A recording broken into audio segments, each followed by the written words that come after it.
ಎಲ್ರಿಗೂ ನಮಸ್ಕಾರ. ನಾನು ನಾಗರಾಜ್. ತಮಗೆಲ್ಲ ಕನ್ನಡ ಅಮರ ಯೂಟ್ಯೂಬ್ ಚಾನಲ್ಗೆ ಸ್ವಾಗತ. ಬನ್ನಿ ವಿದ್ಯಾರ್ಥಿಗಳೇ, ವೀಕ್ಷಕರೇ, ಈ ದಿನ ಸ್ವಾತಂತ್ರ್ಯ ದಿನಾಚರಣೆ ಕಾರ್ಯಕ್ರಮದ ನಿರೂಪಣೆಯ ಮಾದರಿ ಇದರ ಬಗ್ಗೆ ನಾನು ವಿಡಿಯೋ ಮಾಡ್ತಾ ಇದ್ದೀನಿ. ಇದನ್ನು ಬರ್ತಕ್ಕಂತಹ ಸ್ವಾತಂತ್ರ್ಯ ದಿನಾಚರಣೆಯ ಕಾರ್ಯಕ್ರಮಕ್ಕೆ ನೀವು ಬಳಸ್ಕೊಳ್ಬೋದು. ಇನ್ನು ಪ್ರಾರಂಭ ಮಾಡೋಣ. ಸ್ವಾತಂತ್ರ್ಯ ದಿನಾಚರಣೆ ಕಾರ್ಯಕ್ರಮದ ನಿರೂಪಣೆಯ ಮಾದರಿ. ಭಾರತದ ಪ್ರತಿಯೊಬ್ಬ ಪ್ರಜೆಯೂ ಪ್ರಭುವಾಗಿದ್ದಾನೆ. ಕಾರಣ ಭಾರತದ ಎಲ್ಲ ಪ್ರಜೆಗಳು ದಾಸ್ಯದಿಂದ ಮುಕ್ತಿ ಪಡೆದು ನಿರ್ಭೀತಿಯಿಂದ ಬದುಕು ನಡೆಸುತ್ತಿದ್ದಾರೆ. ಅಂತಹ ಬದುಕನ್ನೇ ಸ್ವಾತಂತ್ರ್ಯ ಎಂದು ಕರೆಯಲಾಗುತ್ತದೆ. ಅಲ್ಲದೆ ಇಂತಹ ಸ್ವಾತಂತ್ರ್ಯದ ಬದುಕನ್ನು ಸ್ವರ್ಗಕ್ಕೆ ಹೋಲಿಸಲಾಗಿದೆ. ಈ ರೀತಿಯ ಸ್ವರ್ಗದ ಸುಖವನ್ನು ಅನುಭವಿಸುತ್ತಿರುವ ನಾವುಗಳು ಇಂದು 75ನೇ ಸ್ವಾತಂತ್ರ್ಯ ದಿನಾಚರಣೆಯನ್ನು ಆಚರಿಸುತ್ತಿದ್ದೇವೆ. ಈ ಕಾರ್ಯಕ್ರಮದಲ್ಲಿ ಉಪಸ್ಥಿತರಿರುವ ತಮ್ಮೆಲ್ಲರಿಗೂ ಸ್ವಾತಂತ್ರ್ಯ ದಿನಾಚರಣೆಯ ಶುಭಾಶಯಗಳು.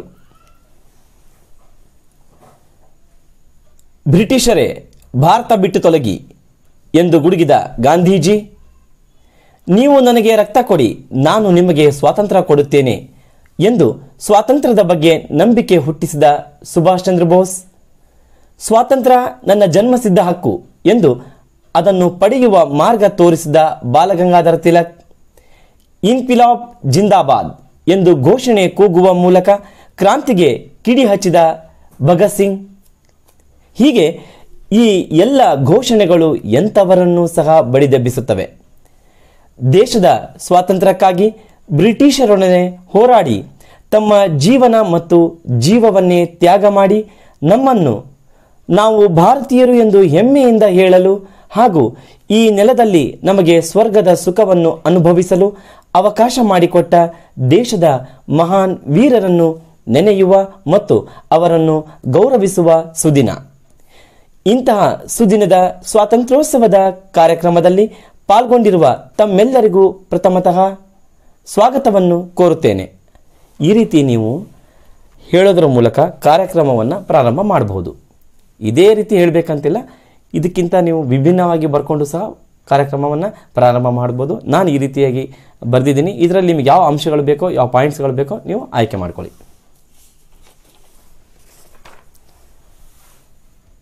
ಅಹಿಂಸೆಯ ಮೂಲಕ ದೇಶಕ್ಕೆ ಸ್ವಾತಂತ್ರ್ಯವನ್ನು ತಂದುಕೊಟ್ಟ ಭಾರತದ ಪಿತಾಮಹ ಎನಿಸಿದ ಮಹಾತ್ಮ ಗಾಂಧೀಜಿಯವರ ಭಾವಚಿತ್ರಕ್ಕೆ ಮಾಲಾರ್ಪಣೆ ಮಾಡುವುದರ ಮೂಲಕ ಕಾರ್ಯಕ್ರಮವನ್ನು ಪ್ರಾರಂಭಿಸೋಣ ಅಂತ ಹೇಳಿಬಿಟ್ಟು ಅವರಿಗೆ ಗೌರವವನ್ನು ಸಲ್ಲಿಸ್ತಕ್ಕಂಥ ಒಂದು ಸಂದರ್ಭ ಇದು.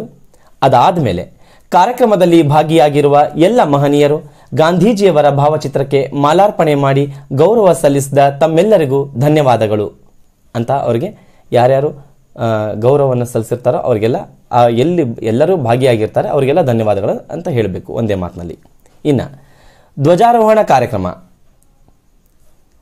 ಕೇಸರಿ, ಬಿಳಿ, ಹಸಿರು ಬಣ್ಣದಿಂದ ಕೂಡಿದ್ದು ತ್ಯಾಗ, ಶಾಂತಿ, ಸಮೃದ್ಧಿಯ ಪ್ರತೀಕವಾಗಿರುವ ನಮ್ಮ ರಾಷ್ಟ್ರಧ್ವಜವನ್ನು ಮುಗಿಲೆತ್ತರಕ್ಕೆ ಹಾರಿಸಿ ಸಂಭ್ರಮಿಸುವುದು ಹಾಗೂ ಧ್ವಜಕ್ಕೆ ವಂದಿಸುವುದು ಪ್ರತಿಯೊಬ್ಬ ಭಾರತೀಯನ ಆದ್ಯ ಕರ್ತವ್ಯವಾಗಿದೆ.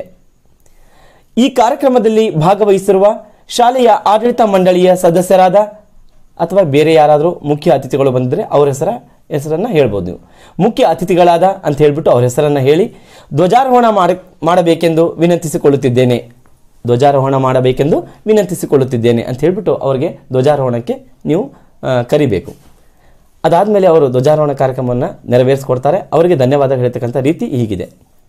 ಧ್ವಜಾರೋಹಣ ಕಾರ್ಯಕ್ರಮವನ್ನು ನೆರವೇರಿಸಿಕೊಟ್ಟ ಶಾಲೆಯ ಆಡಳಿತ ಮಂಡಳಿಯ ಸದಸ್ಯರಾದ ಅಥವಾ ಬೇರೆ ಯಾರಾದರೂ ಅತಿಥಿಗಳಾದ ಅವರ ಹೆಸರನ್ನು ಹೇಳಿಬಿಟ್ಟು ಅವರಿಗೆ ಧನ್ಯವಾದಗಳು. ಅದೇ ರೀತಿ ರಾಷ್ಟ್ರಗೀತೆಯನ್ನು ಹಾಡಿ ಧ್ವಜಕ್ಕೆ ವಂದಿಸಿದ ತಮ್ಮೆಲ್ಲರಿಗೂ ಅಂದರೆ ಕಾರ್ಯಕ್ರಮದಲ್ಲಿ ಭಾಗವಹಿಸಿದ ಎಲ್ಲರಿಗೂ ಧನ್ಯವಾದಗಳು ಅಂತ ಹೇಳ್ಬಿಟ್ಟು ಹೇಳಬೇಕು.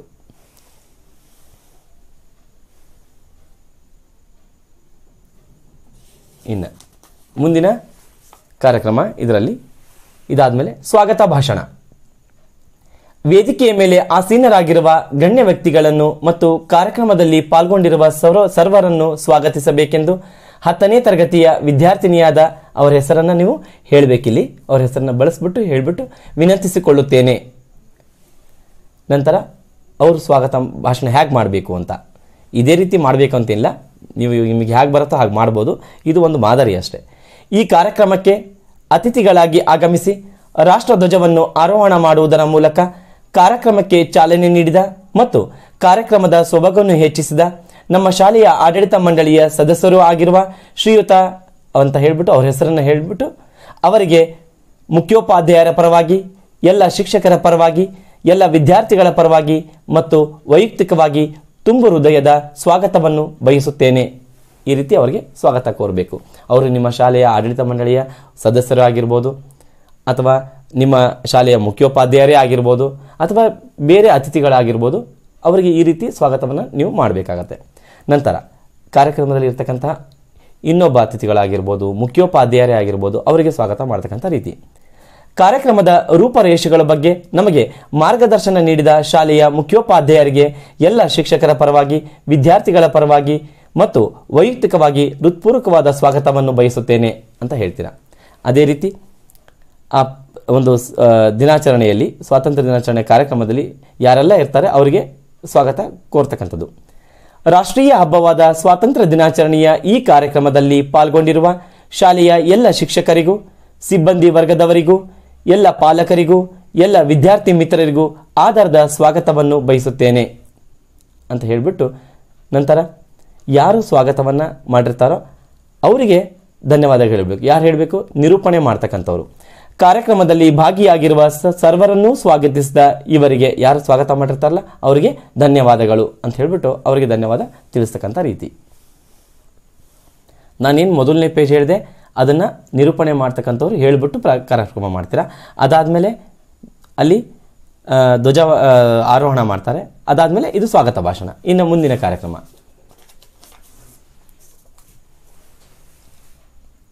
ಧ್ವಜಾರೋಹಣವನ್ನು ಉದ್ದೇಶಿಸಿ ಭಾಷಣ. ಈ ದಿನದ ಕಾರ್ಯಕ್ರಮಕ್ಕೆ ಅತಿಥಿಗಳಾಗಿ ಆಗಮಿಸಿರುವ ಶ್ರೀಯುತ, ಯಾರೋ ಅತಿಥಿಯಾಗಿ ಬಂದಿರ್ತಾರೋ ಅವ್ರ ಹೆಸರನ್ನು ಹೇಳಿಬಿಟ್ಟು ಇವರು ಧ್ವಜಾರೋಹಣವನ್ನು ಉದ್ದೇಶಿಸಿ ಮಾತನಾಡಬೇಕೆಂದು ಕೇಳಿಕೊಳ್ಳುತ್ತೇನೆ ಅಂತ ಹೇಳಿಬಿಟ್ಟು ಅತಿಥಿಗಳಿಗೆ ವೇದಿಕೆಯನ್ನು ಬಿಟ್ಟುಕೊಡ್ಬೇಕು.